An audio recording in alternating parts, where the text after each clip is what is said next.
ರವಿ ಸಾರಂಗ ಅವರು ನಿರ್ದೇಶಿಸಿರುವಂತಹ ರಕ್ಕಸಪುರದೊಳ ಚಿತ್ರಕ್ಕೆ ರಾಜ್ ಬಿ ಶೆಟ್ಟಿ, ಅನಿರುದ್ಧ್ ಭಟ್, ಗೋಪಾಲಕೃಷ್ಣ ದೇಶಪಾಂಡೆ, ಜಹಾಂಗೀರ್ ಮೊದಲಾದವರು ಜೀವ ತುಂಬಿದ್ದಾರೆ.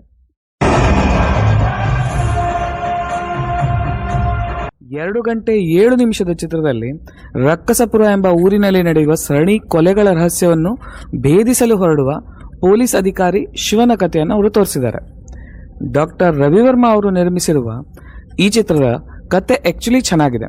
ನನಗೆ ಖುಷಿಯಾಗಿದ್ದು ಅವರು ಕಥೆಯನ್ನು ಕೇವಲ ಪಾತ್ರಗಳ ಮಟ್ಟಿಗೆ ಸೀಮಿತವಾಗಿಡದೆ ಪೂರ್ತಿ ರಕ್ಕಸಪುರದ ವಾತಾವರಣವನ್ನು ಚಿತ್ರದಲ್ಲಿ ತೋರಿಸಲಿಕ್ಕೆ ಪ್ರಯತ್ನಿಸಿರುವಂಥದ್ದು. ಅಲ್ಲಿನ ಜನ, ಅಲ್ಲಿನ ಜಾತಿ ರಾಜಕೀಯ, ಧರ್ಮ, ನಂಬಿಕೆ, ಕಾಡು, ಜನಜೀವನ ಇದೆಲ್ಲವೂ ಕೂಡ ಈ ಚಿತ್ರವನ್ನು ಒಂದು ಸೀರಿಯಲ್ ಕಿಲ್ಲರ್ ಕಥೆಯನ್ನಾಗಿಡದೆ ಒಂದು ರಕ್ಕಸಪುರವನ್ನು ಪೂರ್ತಿ ರಕ್ಕಸಪುರದ ಕಥೆಯಾಗಿ ತೋರಿಸ್ತದೆ. ಅದು ಬನ್ನಿ ಈ ಚಿತ್ರದ ಜೊತೆ ನನ್ನ ಅನುಭವ ಹೇಗಿತ್ತು ಅನ್ನೋದ್ರ ಬಗ್ಗೆ ತಿಳ್ಕೊಳ್ಳೋಣ. ಬುಕ್ಸ್ ಅಂಡ್ ಬಾಕ್ಸ್ ಆಫೀಸ್ ಚಾನಲ್ಗೆ ಸ್ವಾಗತ.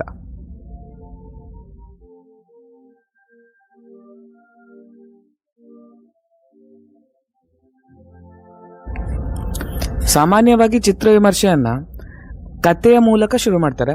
ಆದರೆ ನನಗನ್ನಿಸ್ತದೆ ಕಥೆಯ ಬಗ್ಗೆ ಮಾತಾಡ್ಲಿಕ್ಕೆ ತುಂಬ ಉಂಟು, ಹಾಗಾಗಿ ಅದನ್ನು ಆಮೇಲೆ ಮಾಡೋಣ. ಮೊದಲಿಗೆ ಕಾಸ್ಟಿಂಗ್ನ ನೋಡ್ಕೊಳ್ಳೋಣ.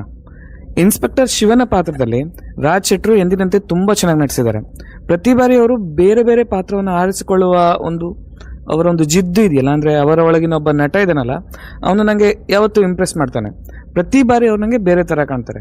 ಗರುಡ ಗಮನ ಆಗಿರ್ಬೋದು, ಒಂದು ಮೊಟ್ಟೆಯ ಕಥೆ ಆಗಿರ್ಬೋದು, ಅಥವಾ ಸೂಪ್ರಮ್ ಸೋ ಆಗಿರ್ಬೋದು. ಪ್ರತಿ ಸಲ ಅವರು ಡಿಫ್ರೆಂಟಾಗಿ ಕಾಣ್ತಾರೆ, ಡಿಫ್ರೆಂಟಾಗಿ ನಟಿಸ್ತಾರೆ, ಮತ್ತು ಅದು ಇಷ್ಟ ಆಗುತ್ತೆ. ಅವರ ಜೊತೆ ಗೋಪಾಲಕೃಷ್ಣ ದೇಶಪಾಂಡೆ, ಬಿ ಸುರೇಶ್, ಜಹಾಂಗೀರ್ ಮೊದಲಾದವರು ತಮಗೆ ದೊರೆತ ಸೀಮಿತ ಅವಕಾಶವನ್ನು ತುಂಬ ಚೆನ್ನಾಗಿ ಉಪಯೋಗಿಸ್ಕೊಳ್ತಾರೆ. ಎಲ್ಲರಿಗೂ ಈ ಚಿತ್ರದಲ್ಲಿ 2 ಶೇಡ್ ಇದೆ, ಅಂದರೆ ಬೇರೆ ಬೇರೆ ಶೇಡ್ ಇದೆ ಎಲ್ಲರಿಗೂ, ಪ್ರತಿಯೊಬ್ಬರಿಗೂ ಕೂಡ 2 ಶೇಡ್ ಇದೆ ಈ ಚಿತ್ರದಲ್ಲಿ. ಅದು ತುಂಬ ಚೆನ್ನಾಗಿದೆ, ಡಿಫ್ರೆಂಟ್ ಅಂತ ಅನ್ನಿಸ್ತು ನನಗೆ. ಎಲ್ಲರಿಗಿಂತ ಹೆಚ್ಚು ಇಷ್ಟ ಆಗಿದ್ದು ಅನಿರುದ್ಧ್ ಭಟ್. ಕಡೆಯ ಅರ್ಧ ಗಂಟೆ ಈ ಮನುಷ್ಯ ಚಿತ್ರವನ್ನು ತನ್ನ ಹೆಗಲ ಮೇಲೆ ಹಾಕೊಂಡು ಕುಣಿದಿದ್ದಾನೆ. ಹೊಯ್ಸಳ್ ಚಿತ್ರದಲ್ಲಿ ಇವರಿಗೊಂದು ಪರಿಣಾಮಕಾರಿಯಾದಂಥ ಒಂದು ರೋಲ್ ಇತ್ತು, ಅಲ್ಲಿ ಕೂಡ ಅವ್ರ ನಟನೆ ನನಗೆ ತುಂಬ ಇಷ್ಟ ಆಗಿತ್ತು. ಇಲ್ಲಿ ಅವರಿಗೆ ಡಿಫ್ರೆಂಟ್ ಶೇಡ್ ಇದೆ. ಅಂದರೆ ನಾನು ಸ್ಪಾಯ್ಲರ್ ಆಗ್ಬೋದು ಅಂತ ಅಂದ್ಕೋತೀನಿ, ಆದರೆ ಒಂದು ವಿಡಿಯೋ ನೋಡಿದ್ದೆ, ಅವರು ಆಲ್ರೆಡಿ ಹೇಳಿದ್ದಾರೆ ನಾನೇ ಈ ಚಿತ್ರದ ವಿಲನ್ ಅಂತ. ನಮ್ಮ ಸಿನಿಮಾ ಹೀರೋ ರಾಜ್ ಸರ್ ಇನ್ನೊಂದು ಕಡೆ ಬಿಸಿ ಇರೋದ್ರಿಂದ ನಮ್ಮ ಸಿನಿಮಾ ವಿಲನ್ ನಾನು ಅನಿರುದ್ಧ್ ಅಂತ ನಾ ಬಂದಿದ್ದೀನಿ. ಹೋಪ್ ನಿಮ್ಗೆ ಯಾರು ಡಿಸಪಾಯಿಂಟ್ ಮಾಡಿ. ತುಂಬ ಚೆನ್ನಾಗಿ ನಟಿಸಿದ್ದಾರೆ. ಆ್ಯಕ್ಚುಲಿ ಲಾಸ್ಟ್ ಅರ್ಧ ಗಂಟೆ ಕಥೆಯನ್ನು ಲಿಫ್ಟ್ ಮಾಡೋದೇ ಅವರು. ತುಂಬಾ ಚೆನ್ನಾಗಿ ಆ್ಯಕ್ಟಿಂಗ್ ಮಾಡಿದ್ದಾರೆ. ಒಂದು ಅರ್ಥದಲ್ಲಿ ಹೇಳಬೇಕಂದ್ರೆ ಚಿತ್ರದ ಒಂದು ಫಸ್ಟ್ ಹಾಫ್ನ ರಾಜ್ ಬಿ ಶೆಟ್ರು ಲಿಫ್ಟ್ ಮಾಡಿದರೆ, ಸೆಕೆಂಡ್ ಹಾಫ್ನ ಅನಿರುದ್ಧ್ ಭಟ್ ಲಿಫ್ಟ್ ಮಾಡ್ತಾರೆ.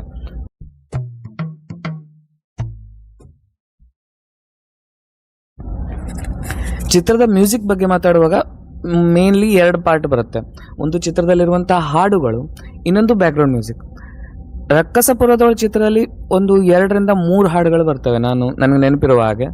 3 ಕೂಡ ಎವರೇಜ್ ಆಗಿದ್ದಾವೆ, ಅಂದರೆ ಅಷ್ಟೇನು ನೆನಪಿನಲ್ಲಿ ಇಟ್ಕೊಳ್ಳುವಂಥ ಲಿರಿಕ್ಸ್ ಇಲ್ಲ ಅದರಲ್ಲಿ, ಅಥವಾ ಮ್ಯೂಸಿಕ್ ಅಥವಾ ಅದರ ಒಂದು ಸಂಗೀತ ಕೂಡ ಓಕೆ ಆಗಿದೆ, ಅಂದರೆ ಅಷ್ಟೇ ನೆನಪಿನಲ್ಲಿ ಇಟ್ಕೊಳ್ಳುವಂತಹ ಹಾಡುಗಳಿಲ್ಲ.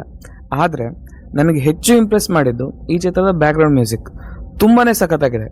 ನಾರ್ಮಲಿ ಇಂಥ ಮಿಸ್ಟ್ರಿ ಥ್ರಿಲ್ಲರ್ ಚಿತ್ರಗಳಲ್ಲಿ ಬ್ಯಾಕ್ಗ್ರೌಂಡ್ ಮ್ಯೂಸಿಕ್ ಚಿತ್ರದ ಕಥೆಯನ್ನು ಲಿಫ್ಟ್ ಮಾಡುತ್ತೆ. ಇಲ್ಲಿ ಕೂಡ ಅದೇ ಆಗೋದು. 2-3 ಚೇಸ್ ಸೀಕ್ವೆನ್ಸ್ಗಳಿದ್ದಾವೆ, ಅಲ್ಲಿ ಮ್ಯೂಸಿಕ್ ತುಂಬಾ ಚೆನ್ನಾಗಿದೆ. ಆ ಡ್ರಮ್ ಬೀಟ್ಸ್ಗಳಾಗಿರ್ಬೋದು ಅವೆಲ್ಲ ತುಂಬಾ ಚೆನ್ನಾಗಿದ್ದಾವೆ.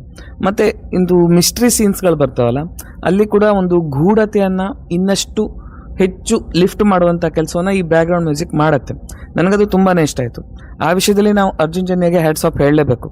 ಚಿತ್ರದ ಒಂದು ಹಾಡಿನಲ್ಲಿ ಅವರು ನಟಿಸಿದರೆ ಕೂಡ ಆ ಹಾಡನ್ನು ನೋಡಿದಾಗ ಅವರಿಗೆ ಆ್ಯಕ್ಟಿಂಗ್ ಬರಲ್ಲ ಅಂತ ನಮಗೆ ಪರ್ಫೆಕ್ಟಾಗಿ ಗೊತ್ತಾಗುತ್ತೆ. ಬರೀ ಇಂಥದೆಯಾ. ಚಿತ್ರದ ಬೆಸ್ಟ್ ಪಾರ್ಟ್ ಏನಂತ ಹೇಳಿದರೆ ಇದರಲ್ಲಿ ಬರುವಂಥ ವಿಜುವಲ್ಸ್. 2 ಗಂಟೆಯ ಚಿತ್ರ ನೋಡಿದ ಮೇಲೆ ಈ ಕಾಲ್ಪನಿಕವಾದಂತಹ ರಕ್ಕಸಪುರ ಅನ್ನೋ ಊರು ಹೇಗಿದೆ ಅನ್ನೋದನ್ನು ನಾನು ಆರಾಮಾಗಿ ಹೇಳಬಲ್ಲೆ. ಆರ್ಟ್ ಡೈರೆಕ್ಟರ್ ಮೋಹನ್ ಬಿ ಕೆರೆ ಅವರು ರಕ್ಕಸಪುರನ ಬೇರೆಯದೇ ಲೆವೆಲ್ನಲ್ಲಿ ತೋರಿಸಿದ್ದಾರೆ. KGF ಲೆವೆಲ್ನ ವಿಜುವಲ್ಸ್ ಇದೆ ಇದರಲ್ಲಿ.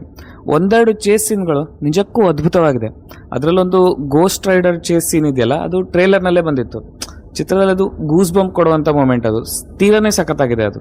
ಅದ್ರ ಜೊತೆಗೆ ಡ್ರೋನ್ ಶಾಟ್ಗಳು, ಫೈಟ್ ಸೀನ್ಗಳು ಎಲ್ಲ ಕಡೆ ನನಗೆ ಆ ಆರ್ಟ್ ಡೈರೆಕ್ಷನ್ ತುಂಬಾ ಇಷ್ಟ ಆಯಿತು. ಅವರೊಂದು ಊರನ್ನು ಸೃಷ್ಟಿಸಿದ್ದಾರೆ. ಅಂದರೆ ರಕ್ಕಸಪುರ ಅನ್ನುವಂಥ ಊರು ಇದೆಯಾ ಇಲ್ವಾ ಗೊತ್ತಿಲ್ಲ, ಅಂತ ವಿಚಿತ್ರ ಹೆಸರಿರುವಂಥ ಊರು ಇರುತ್ತಾ, ಮೊದಲನೇದಾಗಿ ನಂಗೆ ಅದೇ ಡೌಟ್ ಇದೆ.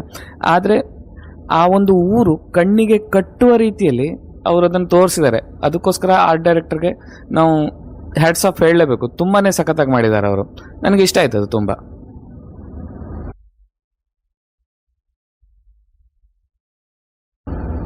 ಸೊ ಫೈನಲಿ ಚಿತ್ರದ ಕಥೆಯ ಬಗ್ಗೆ ಮಾತಾಡೋಣ. ರಕ್ಕಸಪುರ ಎಂಬ ಊರಿಗೆ ತನ್ನ ಮಡದಿಯನ್ನು ಕಳೆದುಕೊಂಡ ನೋವಿನಲ್ಲಿರುವಂತಹ ಒಬ್ಬ ಪೊಲೀಸ್ ಅಧಿಕಾರಿ ಅಬ್ಸರ್ವೇಷನಲ್ ಪೋಸ್ಟಿಂಗ್ ತಗೊಂಡು ಬರ್ತಾನೆ. ಅವರು ಆ ಊರಿಗೆ ಬಂದ ಮೇಲೆ ಅಲ್ಲಿ ಸಾಲು ಸಾಲು ಕೊಲೆಗಳು ನಡೀಲಿಕ್ಕೆ ಶುರುವಾಗುತ್ತೆ. ನಾಯಕ ತನ್ನ ವೈಯಕ್ತಿಕ ಸಮಸ್ಯೆ ಜೊತೆಗೆ ಹೆಣಗುತ್ತಾ ಕೊಲೆಗಾರನ ಹೇಗೆ ಹಿಡಿತಾನೆ ಅನ್ನೋದು ಚಿತ್ರದ ಕತೆ. ಕಥೆಯನ್ನು ಒಂದು ಲೈನಲ್ಲಿ ಹೇಳಿದಾಗ ತುಂಬ ಇಂಟ್ರೆಸ್ಟಿಂಗ್ ಅಂತ ಅನಿಸ್ಬೋದು, ಆದರೆ ಅದನ್ನು ಒಂದು ಚಿತ್ರದ ರೂಪದಲ್ಲಿ ಬರೀಲಿಕ್ಕೆ ಹೊರಟಾಗ ಕತೆ ಬೇರೆ ಆಗುತ್ತೆ. ಇದೆ, ಇಲ್ಲೊಂದು ಸಮಸ್ಯೆ ಖಂಡಿತ ಇದೆ. ಅಲ್ಲಿ ನಾವು ಕಥೆಯ ಜೊತೆಗೆ ಪಾತ್ರಗಳನ್ನು ಕೂಡ ಬರಿಬೇಕಾಗತ್ತೆ. ಅಂದರೆ ಒಂದು ಪಾತ್ರದ ಕ್ಯಾರೆಕ್ಟರ್ ಕೂಡ ಬರಿಬೇಕಾಗತ್ತೆ. ಇದೇ ಚಿತ್ರದ ಅತಿ ದೊಡ್ಡ ನೆಗೆಟಿವ್ ಪಾಯಿಂಟ್. ಚಿತ್ರದಲ್ಲಿ ಬರುವಂತಹ ಪಾತ್ರಗಳ ಬರವಣಿಗೆ ತೀರಾ ಸಾಧಾರಣವಾಗಿದೆ, ತುಂಬ ಗೊಜಲಾಗಿದೆ ಕೂಡ. ಅಂದರೆ ಪಾತ್ರದ ವ್ಯಕ್ತಿತ್ವ ಚಿತ್ರದ ಆರಂಭದಿಂದಲೂ ಕೂಡ ಕನ್ವಿನ್ಸಿಂಗ್ ಆಗಿಲ್ಲ ಅದು. ಅಂದರೆ ಪಾತ್ರಗಳು ಒಂದು ಕಡೆ ಒಂಥರ, ಇನ್ನೊಂದು ಕಡೆ ಇನ್ನೊಂದು ಒಂಥರ ಬೇರೆ ಥರನೇ ಇದಾವೆ. ಅದು ಅದರ ವ್ಯಕ್ತಿತ್ವದಲ್ಲಿ ಕನ್ಸಿಸ್ಟೆನ್ಸಿ ಇಲ್ಲ. ಉದಾಹರಣೆಗೆ ಹೇಳ್ಬೇಕಂದ್ರೆ ಆ ಗೋಸ್ಟ್ ರೈಡರ್ ಚೇಸ್ ಸೀಕ್ವೆನ್ಸ್ ಇದೆ, ಇಂಟರ್ವಲ್ಗಿಂತ ಸ್ವಲ್ಪ ಮುಂಚೆ ಬರುತ್ತೆ. ಅದು ತುಂಬಾ ಚೆನ್ನಾಗಿದೆ. ನನಗೆ ಟ್ರೇಲರಲ್ಲಿ ನೋಡಬೇಕಾದ್ರೆ ಆ ಸೀಕ್ವೆನ್ಸ್ ತುಂಬಾ ಇಂಟ್ರೆಸ್ಟಿಂಗ್ ಆಗಿತ್ತು. ಬಟ್ ನೆಕ್ಸ್ಟ್ ಆ ಚಿತ್ರದಲ್ಲಿ ಆ ಸೀನಿಗೆ ಮೀನಿಂಗೇ ಇಲ್ಲ. ಅಂದರೆ ಅಷ್ಟು ಒಳ್ಳೆಯ ಒಂದು ಚೇಸ್ ಮಾಡಿ ಯಾರನ್ನು ಹಿಡಿತಾನಲ್ಲ, ಅವನನ್ನು ಹಿಡಿದ ಮೇಲೆ ಅದರಿಂದ ಚಿತ್ರದ ಮೇಲೆ ಒಂದು ಪ್ರಭಾವ ಆಗಬೇಕಿತ್ತು. ಆ ಪ್ರಭಾವ ಆಗೋದೇ ಇಲ್ಲ. ನೀವು ಉದಾಹರಣೆಗೆ ನೋಡಿ, ರಚಸನ್ ಚಿತ್ರದಲ್ಲಿ ಆ ಒಬ್ಬ ಪ್ರೊಫೆಸರ್ನನ್ನು ಅವರು ಹಿಡಿತಾರೆ. ಆ ಪ್ರೊಫೆಸರ್ನನ್ನು ಹಿಡಿದ ಮೇಲೆ ಆತ ರಾಂಗ್ ಅಂತ ಹೇಳಲಿಕ್ಕೆ ಅಲ್ಲೊಂದು ಸೀನ್ ಇದೆ. ಅಂದರೆ ಅವನು ತಪ್ಪು ಮಾಡಲಿಲ್ಲ ಅಥವಾ ಅವನು ಸೀರಿಯಲ್ ಕಿಲ್ಲರ್ ಅಲ್ಲ ಅಂತ ತೋರಿಸ್ಲಿಕ್ಕೆ ಅಲ್ಲೊಂದು ಸೀನ್ ಇದೆ. ಮತ್ತು ಆ ಸೀನ್ನ ನಂತರ ಅಲ್ಲಿ ಇನ್ನೊಂದೇನೋ ಒಂದು ನಡೀತದೆ. ಅಂದರೆ ಅವನ ಎನ್ಕೌಂಟರ್ ನಡೀತದೆ. ಸೊ ಅದರ ಕಾನ್ಸಿಕ್ವೆನ್ಸಸ್ಗಳನ್ನು ಕೂಡ ತೋರಿಸಿದ್ದಾರೆ. So they made one full 10 minute sequence for him. ಆದರೆ ಇಲ್ಲೇನಾಗುತ್ತೆ ಅಂತ ಹೇಳಿದ್ರೆ, ಗೋಸ್ಟ್ ರೈಡರ್ ಚೇಸ್ ಸೀಕ್ವೆನ್ಸ್ ಮುಗಿದ ಕೂಡಲೇ 1-2 ಸೀನು ಮುಗಿದೋಯ್ತು ಆ ಪ್ರಕರಣ. ಅಂದರೆ ಆ ಕಥೆಯನ್ನು ನಾನು ಹೇಳೋದಿಲ್ಲ ಅಲ್ಲಿ ಏನಾಗಿತ್ತು ಅನ್ನೋದ್ರ ಬಗ್ಗೆ. ಬಟ್ ಸ್ಟಿಲ್ ಅದು ಕನ್ವಿನ್ಸಿಂಗ್ ಆಗಿಲ್ಲ. ಅಂದರೆ ನಿಮ್ಮ ಒಂದು ಆ್ಯಕ್ಷನ್ನ ಒಂದು ಬಟರ್ಫ್ಲೈ ಇಫೆಕ್ಟ್ ಅಂತ ಹೇಳ್ತಾರೆ, ಗೊತ್ತುಂಟಾ? ನೀವೊಂದು ಆ್ಯಕ್ಷನ್ ಮಾಡಿದರೆ ಅದಕ್ಕೊಂದು ರಿಯಾಕ್ಷನ್ ಆಗುತ್ತೆ. ಅದಿಲ್ಲ ಚಿತ್ರದಲ್ಲಿ. ಇನ್ನೊಂದು ಕಡೆ ಹೇಳಬೇಕಂತ ಹೇಳಿದರೆ, ನಾಯಕನಿಗೆ ಸ್ಕಿಜೋಫ್ರೆನಿಯಾ ಇದೆ. ಅಂದರೆ ಅವನಿಗೆ ಭ್ರಮೆಯ ರೋಗ ಇದೆ. ಅಂದರೆ ಅವನಿಗೆ ಭ್ರಮೆ ಆಗುತ್ತೆ. ಭ್ರಮೆಯ ರೋಗ ಇರುವಂತಹ ಒಬ್ಬ ಮಾನಸಿಕ ರೋಗಿಯನ್ನು, ಅಂದರೆ ಅವನು ಮಾನಸಿಕ ಆಸ್ಪತ್ರೆಯಲ್ಲಿ ಟ್ರೀಟ್ ಕೂಡ ಆಗಿದ್ನಂತೆ, ಅಂತಹ ರೋಗಿಯನ್ನು ಪೊಲೀಸ್ ಕೆಲಸದಲ್ಲಿ ಮುಂದುವರಿಲಿಕ್ಕೆ ಬಿಡ್ತಾರಾ ಗೊತ್ತಿಲ್ಲ ನನಗೆ. ಅಂದರೆ ನನಗೆ ಗೊತ್ತಿರೋ ಮಟ್ಟಿಗೆ ಇಲ್ಲ ಅಂತಲೇ ಅನ್ನಿಸ್ತದೆ. ಸೊ ಅದನ್ನು ಆ ನಾಯಕ ಓಪನ್ಲಿ ಹೇಳ್ತಾರೆ, ನನಗೆ ಸ್ಕಿಜೋಫ್ರೆನಿಯಾ ಇದೆ ಅಂತ. ಯಾರಾಗ ಹೇಳ್ತಾರೆ ಅಲ್ವಾ? ಅದರ ಬದಲು ಅವನಿಗೆ ಸ್ಕಿಜೋಫ್ರೆನಿಯಾ ಇದೆ ಅನ್ನೋದು ಅವನಿಗೆ ಗೊತ್ತಿದೆ, ಆದರೆ ಅವನು ಹೊರಗಡೆಯಿಂದ ಅದನ್ನು ಮುಚ್ಚಿಕೊಳ್ಳಿಕ್ಕೆ ನೋಡ್ತೇನೆ. ಆ ಥರ ತೋರಿಸಿದ್ದಿದ್ರೆ ಚಿತ್ರ ಹೆಚ್ಚು ಇಂಟ್ರೆಸ್ಟಿಂಗ್ ಆಗಿರ್ತಿತ್ತು ಅಂತ ನಂಗೆ ಅನಿಸ್ತದೆ. ಚಿತ್ರದಲ್ಲಿ ಒಂದು ಸೀನ್ ಬರ್ತದೆ. ಅಲ್ಲಿ ರಾಜ್ ಬಿ ಶೆಟ್ಟರು ಅಂದರೆ ಶಿವ ಹೇಳ್ತಾನೆ, ಪ್ರತಿ ಕೊಲೆ ಮಂಗಳವಾರ ದಿನನೇ ಆಗ್ತಾ ಇದೆ ಅಂತ. ಅಂದರೆ ಫಸ್ಟ್ ಕೊಲೆ ಕೂಡ ಮಂಗಳವಾರ ದಿನನೇ ಆಗಿತ್ತು, ಹೆಣ ಸಿಕ್ಕಿದ್ದು ಗುರುವಾರ. ಸೆಕೆಂಡ್ ಕೊಲೆ ಕೂಡ ಮಂಗಳವಾರ ದಿನನೇ ಆಗಿತ್ತು, ಹೆಣ ಸಿಕ್ಕಿದ್ದು ಗುರುವಾರ. ಥರ್ಡ್ ಕೊಲೆ ಕೂಡ ಮಂಗಳವಾರ ದಿನನೇ ಆಗಿತ್ತು, ಹೆಣ ಸಿಕ್ಕಿದ್ದು ಗುರುವಾರ. ಅದಕ್ಕೋಸ್ಕರ ಶಿವ ಹೇಳ್ತಾನೆ, ಇವತ್ತೇನೋ ಒಂದು ನಡೀಲಿಕ್ಕಿದೆ. ಅಂದರೆ ಇವತ್ತು ಮಂಗಳವಾರ, ಇವತ್ತೇನೋ ಒಂದು ನಡೀಲಿಕ್ಕಿದೆ ಅಂತ. ಕಡೆ ತನಕ ಗೊತ್ತಾಗಲ್ಲ ನಮಗೆ ಕೊಲೆಗಾರ ಯಾಕೆ ಕೊಲೆಗಳನ್ನು ಮಂಗಳವಾರ ದಿನನೇ ಮಾಡ್ತಿದ್ದ ಅಂತ. ನಾನು ಫುಲ್ ಮೂವಿ ನೋಡಿದೆ, ಕೊಲೆ ತನಕ ನನಗೆ ಗೊತ್ತಾಗಲಿಲ್ಲ ಆ ಕೊಲೆಗಾರ ಯಾಕೆ ಮಂಗಳವಾರ ದಿನನೇ ಕೊಲೆ ಮಾಡ್ತಿದ್ದ ಅಂತ. ರ್ಯಾಂಡಮ್ಲಿ ಯಾವತ್ತು ಬೇಕಿದ್ರೂ ಮಾಡ್ಬೋದಿತ್ತು. ಅಂದರೆ ಯಾಕೆ ಮಂಗಳವಾರ ದಿನನೇ ಮಾಡ್ತಿದ್ದ ನೋಡಿ. ನನಗೆ ಅನ್ಸೋದೇನಂತ ಹೇಳಿದರೆ, ಈ ಒಂದು ಸೀರಿಯಲ್ ಕಿಲ್ಲರ್ ಕಥೆಗಳು ಅಥವಾ ಮಿಸ್ಟ್ರಿ ಥ್ರಿಲ್ಲರ್ ಕಥೆಗಳು ಅವು ನೋಡಲಿಕ್ಕೆ ತುಂಬ ಈಸಿ. ಅಂದರೆ ಒಂದು ಕೊಲೆಗಾರನನ್ನು ಮಾಡಬೇಕು, ಅವನನ್ನು ಹೇಗೆ ಹಿಡಿಯೋದು ಅಂತ ಒಂದು ಕತೆ ಬರೆದ್ರೆ ಆಯಿತು. ಅದು ಅನಿಸ್ತದೆ ನಮಗೆ, ಅದು ತುಂಬ ಈಸಿಯಾಗಿ ಬರಿಬೋದು ಅಂತ. ಆದರೆ ಇದೊಂದು ನೀಶ್ ಪ್ರಾಡಕ್ಟ್. ಮಿಸ್ಟ್ರಿ ಥ್ರಿಲ್ಲರ್ ಬರೆಯೋದು ಒಂದು ನೀಶ್ ಪ್ರಾಡಕ್ಟ್. ನೀವು ನೋಡಿ, ಪ್ರತಿ ವರ್ಷ ಒಂದು 50ರಿಂದ 60 ಮಿಸ್ಟ್ರಿ ಥ್ರಿಲ್ಲರ್ ಚಿತ್ರಗಳು ಬರ್ತವೆ. ಬರೀ ಭಾರತದಲ್ಲಿ 50ರಿಂದ 60 ಮಿಸ್ಟ್ರಿ ಥ್ರಿಲ್ಲರ್ಗಳು ಬರ್ತವೆ. ಅದರಲ್ಲಿ ಎಷ್ಟು ನಮಗೆ ನೆನಪಿದೆ? ನನಗನ್ನಿಸ್ತದೆ ರಚಸನ್ ಬಿಟ್ಟರೆ ಅಥವಾ ರಂಗಿತರಂಗ ಬಿಟ್ಟರೆ ತುಂಬ ಕಡಿಮೆ ಮಿಸ್ಟ್ರಿ ಥ್ರಿಲ್ಲರ್, ಈ ಕೊಲೆಗಾರನನ್ನು ಹುಡುಕೊಂಡು ಹೊರಡುವಂಥ ಚಿತ್ರಗಳಲ್ಲಿ ತುಂಬ ಕಡಿಮೆ ಚಿತ್ರಗಳು ಫೇಮಸ್ ಆಗ್ತವೆ. ಯಾಕಂತ ಹೇಳಿದರೆ ಇದರಲ್ಲಿ ಬರೆಯೋದು ತುಂಬ ಕಷ್ಟ. ಪ್ರತಿಯೊಂದು ಪ್ರಶ್ನೆಗೂ ಕೂಡ ಉತ್ತರ ಕೊಡಲೇಬೇಕು. ನೀವು ಅಕಸ್ಮಾತ್ ಮಂಗಳವಾರ ದಿನನೇ ಕೊಲೆ ಆಗ್ತಿದೆ ಅಂತ ಹೇಳಿದರೆ, ಮಂಗಳವಾರ ದಿನನೇ ಕೊಲೆ ಯಾಕಾಯಿತು ಅನ್ನೋದನ್ನು ಪ್ರೇಕ್ಷಕನಿಗೆ ನೀವು ತೋರಿಸಲೇಬೇಕು. ಅವನಿಗೆ ಸ್ಕಿಜೋಫ್ರೇನಿಯಾ ಇದೆ ಅಂತ ಹೇಳಿದರೆ ಸ್ಕಿಜೋಫ್ರೇನಿಯಾದಿಂದ ಆಗುವಂಥ ಬ್ಯಾಕ್ಲ್ಯಾಶನ್ನು ತೋರಿಸಲೇಬೇಕು. ಅಲ್ಲಿ ಒಬ್ಬನನ್ನು ಹಿಡಿದ್ರು, ಅವನನ್ನು ತಪ್ಪಾಗಿ ಹಿಡಿದ್ರು ಅಂತ ಹೇಳಿದರೆ ಅದರಿಂದ ಆಗುವಂಥ ಬ್ಯಾಕ್ಲ್ಯಾಶನ್ನು ನೀವು ತೋರಿಸಲೇಬೇಕು ಚಿತ್ರದಲ್ಲಿ. ಇಲ್ಲಾಂದರೆ ಅದು ವರ್ಕ್ ಆಗಲ್ಲ.